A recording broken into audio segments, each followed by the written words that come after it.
if you look at some of the environments you hang out in and know that they can be better, and that you see there's a real gap in the leadership, then this episode is for you. How can you bring more of your leadership to make sure that you are improving those environments? If you're watching this on the video, I apologize. There's a lot of freezes of the video. The audio should continue. I don't know why the internet's playing up today, but yeah, you'll get the point. I'm Ian Hawkins, and this is Sport is Life. The purpose of sport, as I see it, is to see your vision become a reality. Find your voice, create strong connections, and learn to trust your body.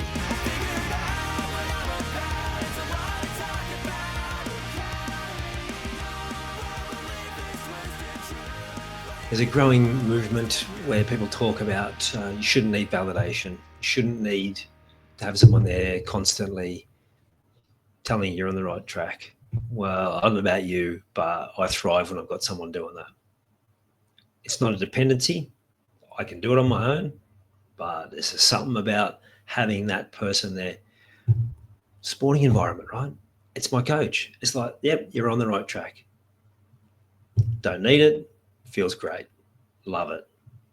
Fuels the next thing. And I'm an extrovert, so it certainly helps to have that people contact, but even if you're not an extrovert, it's just having that team interaction.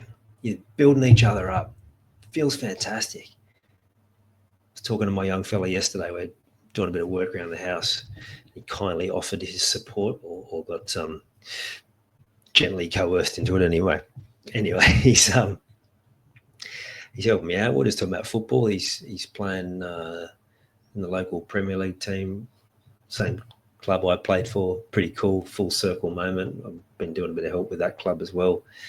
And he was just coming home from training, buzzing. It's something that didn't happen when he was playing in the state league system. In fact, he talked earlier in the day how he'd run into another young fella from the local area who has walked away from that system as well because of the same thing. He just dreaded going to training, was excited when training was washed out or not playing. And my son said the same. He goes, it reminds me exactly how I felt. Whereas now he's just loving his football, loving sport. It's actually really sad that we're creating these elite environments that are toxic. What he was talking about, he's coming home buzzing from training, is because he was getting some fantastic validation from his teammates, from the coaches, and he was playing better as a result. And it just made me think of the environment he'd come from, which was don't make mistakes. We can't concede a goal today.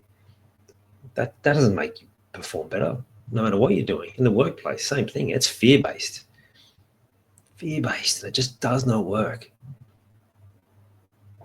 If you're in an environment where someone's filling you up, it doesn't mean that you're immune.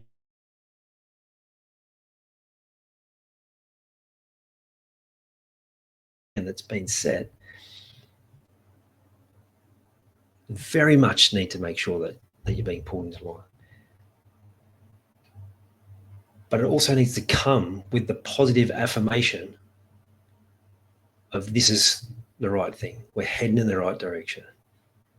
So it's a combination of both. I follow another guy and he talks very much about how there's too much, positive psychology and it's, it's all this, it's all that. And I'm like, well, you're halfway there. You're right. There's a whole lot of people who are just focusing on the positive, and that doesn't work either, but you've got to have a combination of both. It can't be purely about diving into the fear, sitting with the fear.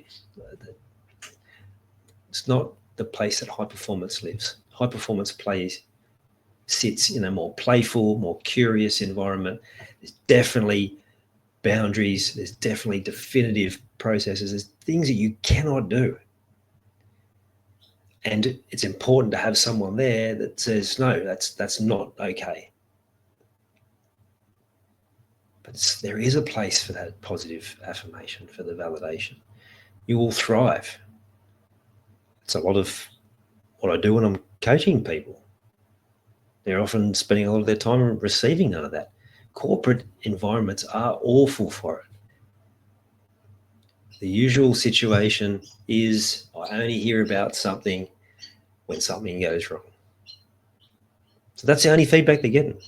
Other than that, they don't know if they're doing a okay job, a pretty good job, a fantastic job, because it's just not the done thing. It's not the culture.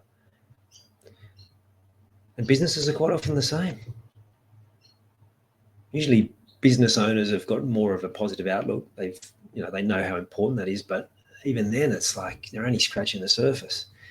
The guy I coached going back 6 years ago, like he had a highly tuned, highly performing, rapidly growing business because he's got a good mix of both. Here's the standard that we set, and we have to stick to that standard, and anything below that is just not acceptable. And he's had to have those tough conversations. He's also got it filled with, that was awesome, you're doing a fantastic job, keep going with that area, you could improve this a little bit. It works.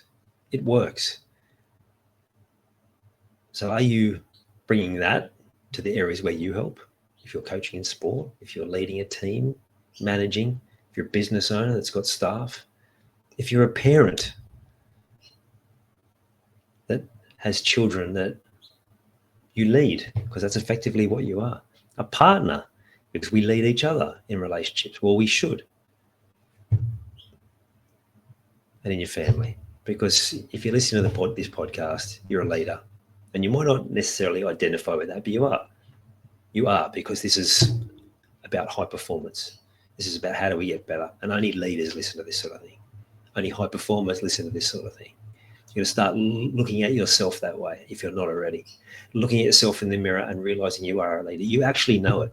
You know the impact you're able to have. You look at other scenarios when there's someone leading you and you go, they could be doing that so much better. Why are they not doing this? Why are they not doing that? Why are they talking to that person that way? So the answer is not to be telling them what to do. The answer is always, okay, how do I bring more of that leadership? How do I be that person that fills people up, that gets them to be more positive? How do I also put processes in place so they know what the standard is and they know that there's a line that they cannot go below? And then being able to develop the skills so that you can do that in a way that encourages them to be better, that not makes them feel shit about the fact that they've gone under the line, that builds them up so they have a purpose for being there, so that they love being there, so that you're actually rarely ever having to pull them back in line because they just want to perform for you because of how good they feel being in your presence. That's where high performance lives. So if you've heard that, people have got to learn to be independent and look after themselves, they shouldn't need validation, and toss that shit out. Of course, it's only half the truth. We don't want to become dependent on people. But independence can sometimes lead us down a track that's not right either. The word we're looking for is interdependence.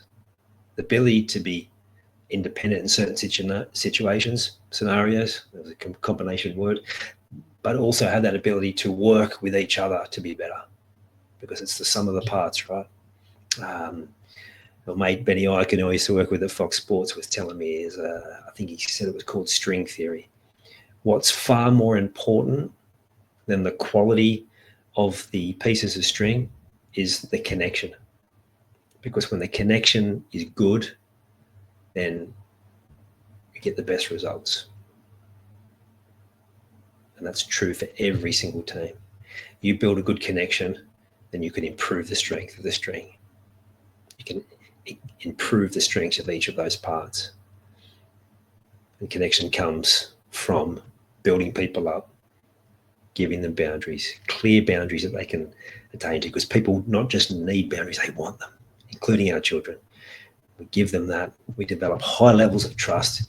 We develop high-performing teams. And we get results for ourselves and the people that we lead at completely different levels to everyone else that you are coming in contact with. You've taken the time to listen to this whole episode. Now it's time to take action. Commit to one thing you've learned today and make it happen. And to avoid any obstructions, Join the Sport is Life movement by clicking on the link in the show notes.